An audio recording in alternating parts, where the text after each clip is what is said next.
Selamat ketemu lagi. Pagi hari ini semua sehat ya? Wajib percaya semua sehat. Pagi hari ini kita akan belajar tentang materi prakarya, materi lanjutan yang sudah kita pelajari minggu yang lalu tentang budidaya ikan. Materi yang kedua ini tahapan budidaya pembesaran ikan konsumsi. Berbicara tentang budidaya pembesaran ikan konsumsi, itu harus dilakukan dengan mendapatkan ikan yang siap dikonsumsi atau ikan yang unggul. Supaya apa? Supaya hasilnya juga tidak mengecewakan dan tujuan yang kita ingin itu tercapai tidak mengecewakan kita dan para pembeli atau para konsumsi. Dalam pembuatan budidaya ikan ini, maka ada tahapan-tahapan yang harus kita lakukan. Tidak hanya kita ambil ikan, datang kita letakkan di wadah dan sebagainya, tapi perlu perencanaan. Perlu sarana apa yang kita siapkan dan teknik budidayanya. Yang pertama, ketika kita punya perencanaan itu baik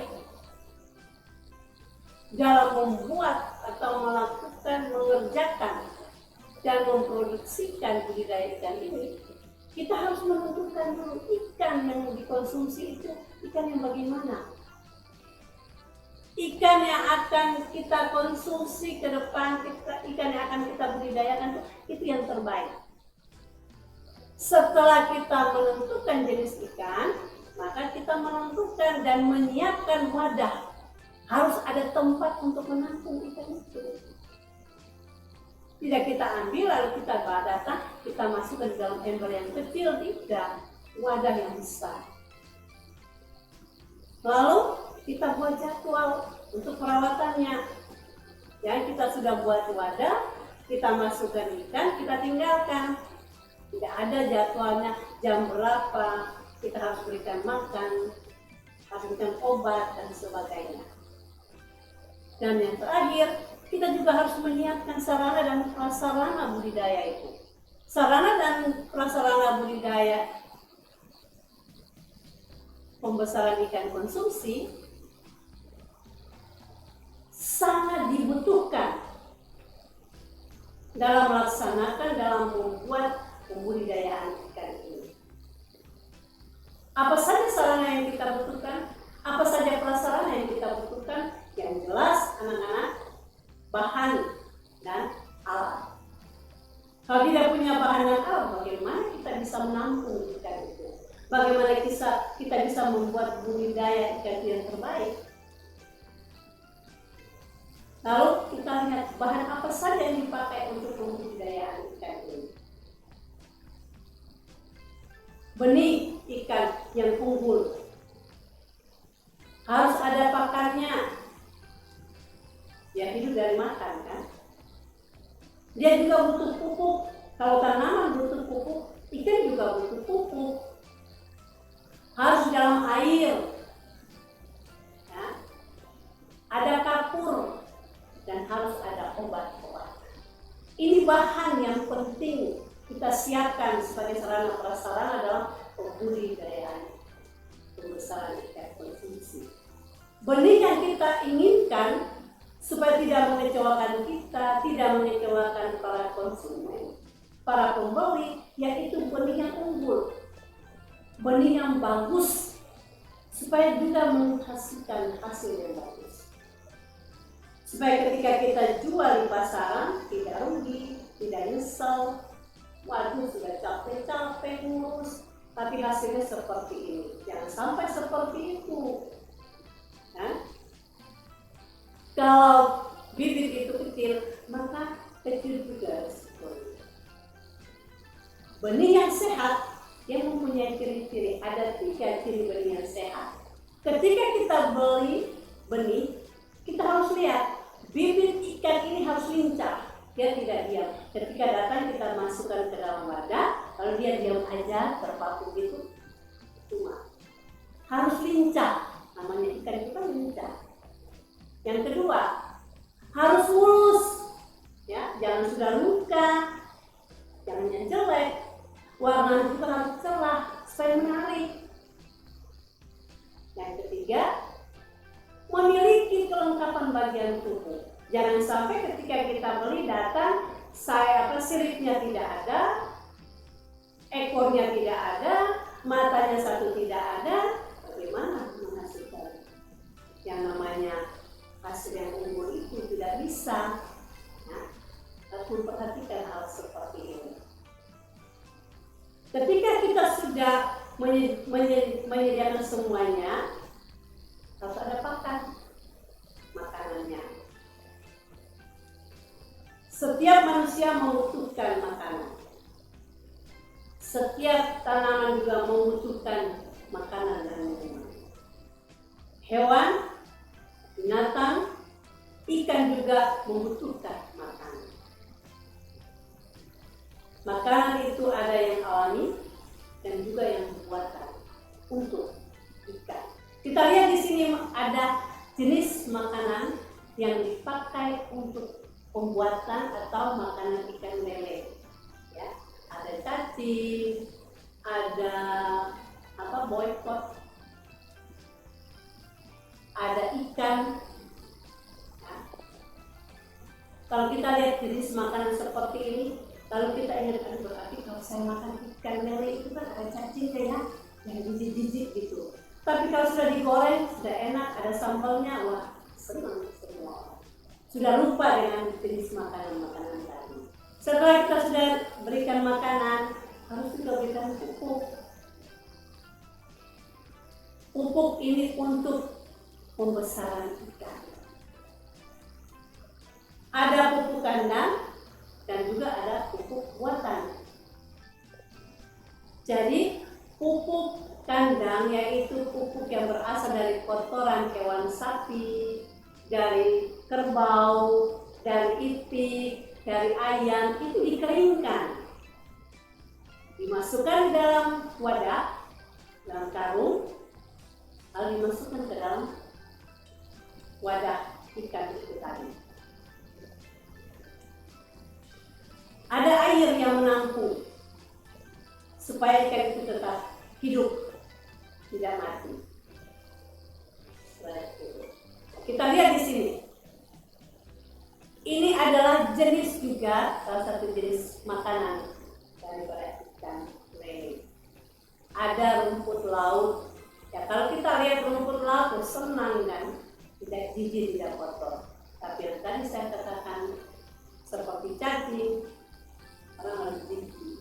Tapi kalau sudah enak di hadapan kita, sudah lupa semuanya, maka sudah tidak ingat lagi.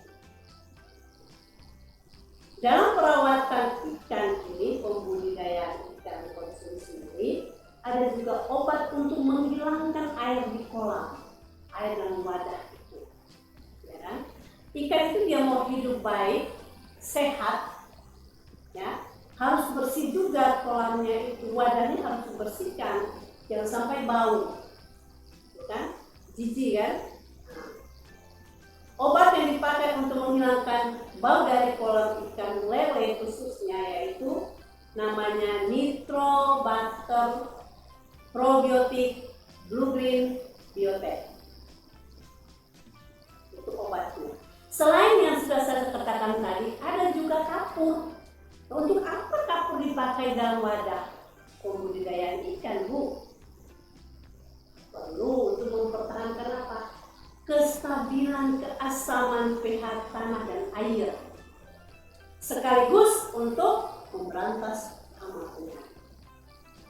Kita mau kan hidup ikan itu kan gede-gede gitu kan, ya harus ada dong untuk menghilangkan, memberantas hama penyakit itu.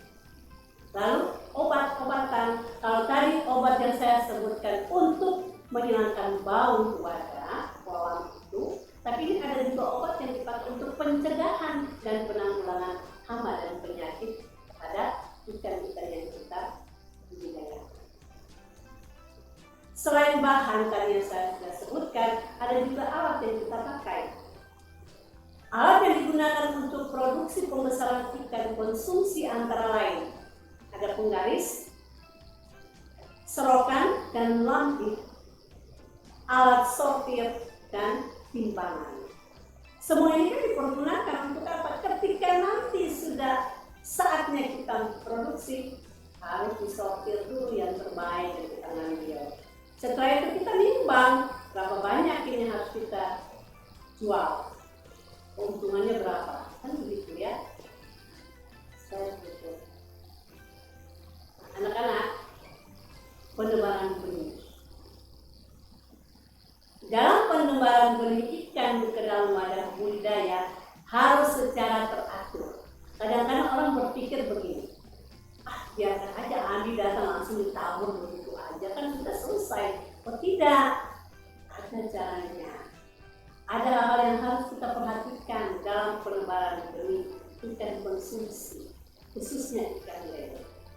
Yang pertama yang harus kita lihat, kualitas air kolam. Air kolam ini bagus, bersih, tidak keruh, ya kan? Supaya kita bisa lihat, oh ya, benih yang kita masukkan ke dalam ini ada. Kalau airnya kabur, airnya keruh, gimana kita bisa melihat benih itu? Benih itu kecil-kecil. Tujuannya apa? Supaya untuk memunculkan plankton yang jadi pakan ikan. Itu yang pertama. Yang kedua, ketinggian air kolam itu juga harus diperhatikan. Kalau terlalu tinggi juga tidak bagus, terlalu rendah juga tidak bagus. Maka ditentukan kedalaman air kolam itu harus 30-40 cm. Jangan lebih dan jangan kurang.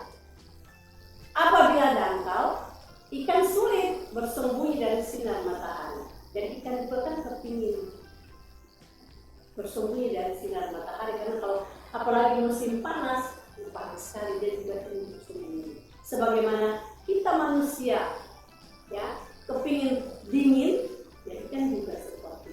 Kita lihat ini ada 3 cara.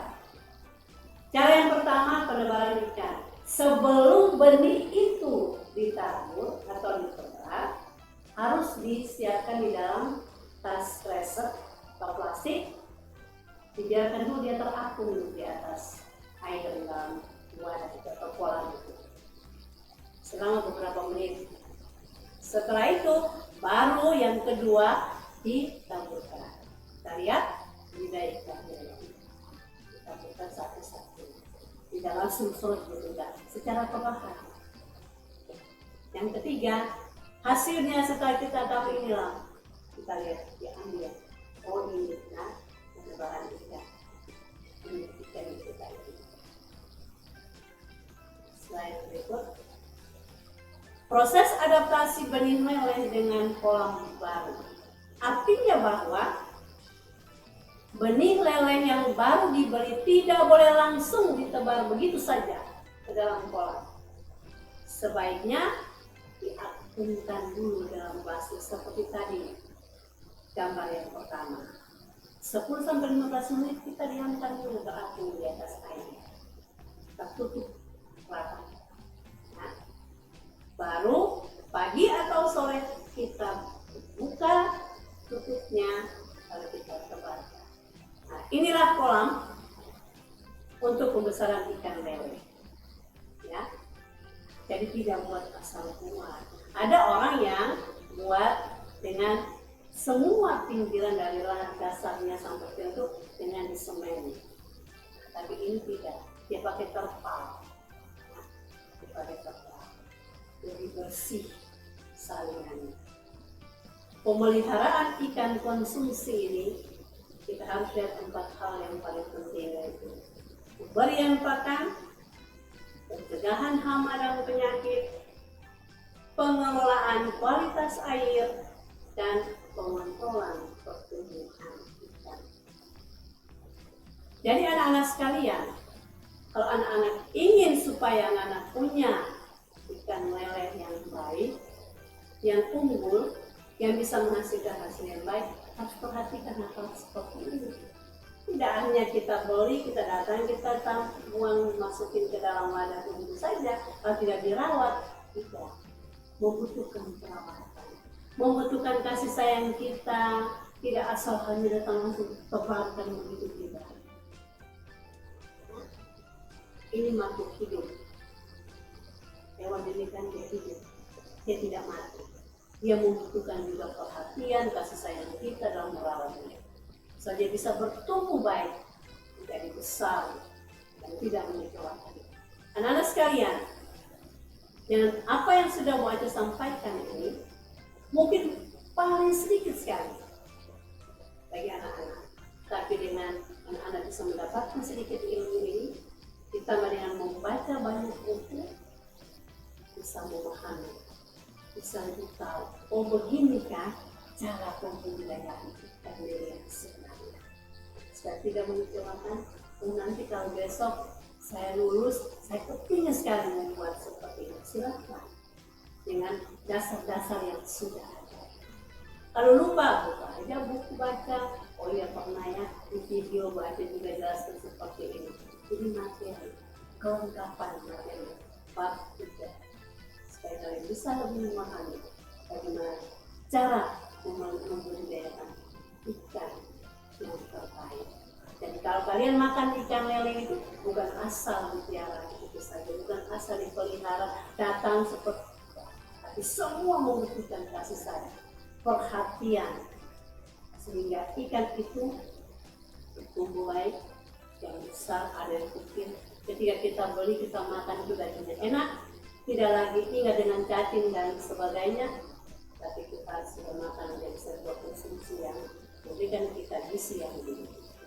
Mungkin materi ini bagi anak-anak akan sangat sedikit, tapi kalau Aca percaya dengan sedikit ini kalian bisa menambahkan lewat buku pelajaran yang sudah kalian punya, belajar dari Google atau dari orang lain yang sudah punya pengalaman, menjadi ilmu yang berharga bagi kalian. Untuk kelak kalian menjadi seorang pengusaha besar. Terima kasih, selamat belajar, sukses selalu.